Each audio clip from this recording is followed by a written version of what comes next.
What makes a good Minecraft player? Is it the PvP skills? Is it the gear? Or maybe just luck?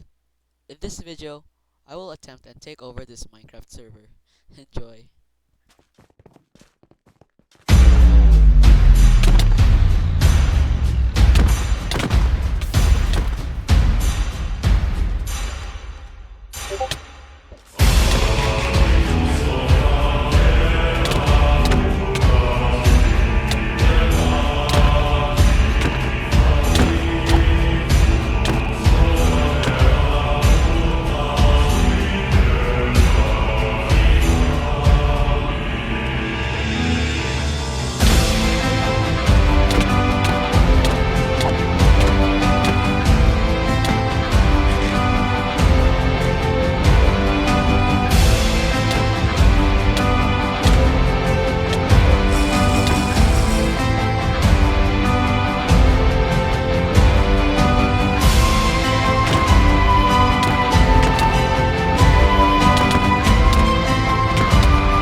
After that fight, I realized that no one really wants to fight me specifically, since I'm allied with some of the strongest teams in the server.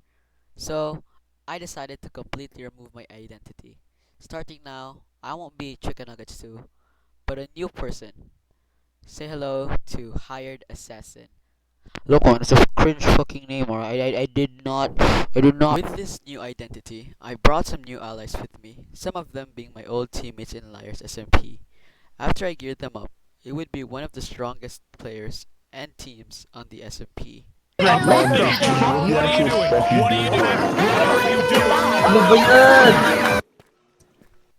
But just as we were beginning to have fun on this server, some of the people that we've killed earlier came back for revenge.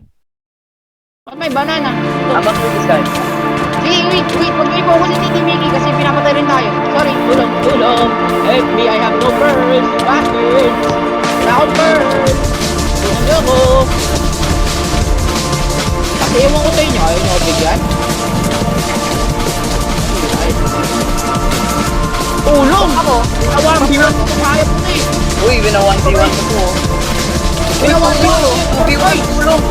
Tulong! Uy, tulong! Baba! Sa bunker! Wait, mamatay na Skeleton Master! Mamatay na Skeleton Master! Wala akong bird! Ano sa ako? Magkano? Hardcore tayo! Ano na mo? Yung hardcore! Uy, wina-2v1 ako, tulong! Sira na armor ko! Taas! Armor ko magka-crack!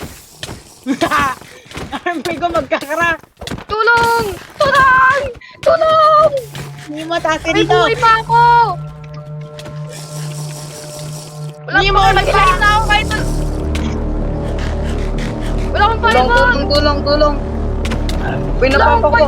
Wala akong fireworks! Kami to, namatay hindi mo, bugin kita. Wala akong fireworks! Hindi mo makataas Wala akong kayo. fireworks! Hindi mo makataas. Patay na ako! Tapos pa ako! Yes! Bro, Nice! Ano nangyari? Na-jump kami. How many? Lord, we got jump! Tulong! Pam, we got jump! Pam, we got pulled up like a, fucking, like the hood, bro, what the fuck? Tulong! Sino yung...